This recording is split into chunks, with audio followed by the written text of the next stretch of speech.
This fall, the World of Darkness returns to Xbox for an encore of blood and horror to last year's runaway hit. Interplay Entertainment and High Voltage Software proudly present Hunter, the Reckoning, Redeemer. Based on White Wolf's popular pen and paper game, Hunter, the Reckoning, Redeemer features a gripping new story found only on Xbox. Featuring new monsters, spells, and downloadable content from Xbox Live, gamers everywhere will marvel at this action-packed sequel. And now, we take you behind the scenes to hear from the creators of the game.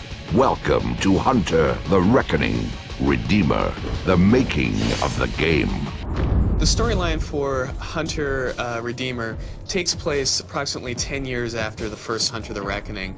The main story focuses on Kaylee, who is now all grown up. She's scarred and she's bitter from her experience in the church from the first game.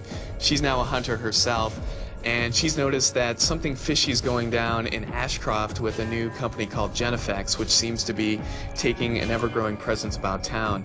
And she calls in the hunters from the first game to help her out, solve the mystery, and basically kick some butt. Kaylee is a conglomeration of all the other hunters wrapped into one. Kaylee only exists because the other hunters were there at the moment of her imbuing. They trained her, they brought her up.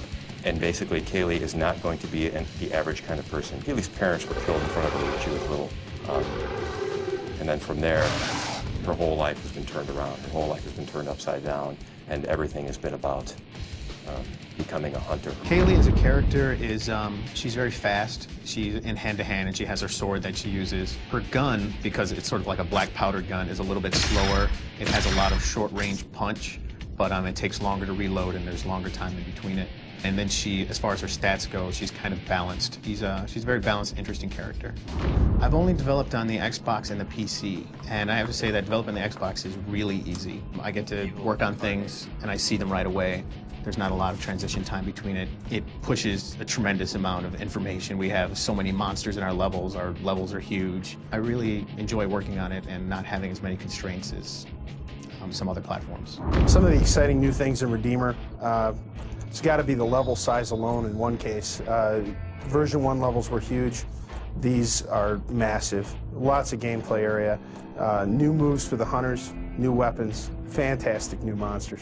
People should be excited about this new version because we're going to really push the Xbox pretty far graphically, for one. For two, it's an interesting storyline, the way that we work off of the original, and even kind of through the Wayward version, then into this version. So any Hunter fan is really going to find a home with this game, I think. Coming soon, part 2 of the making of Hunter, the Reckoning, Redeemer.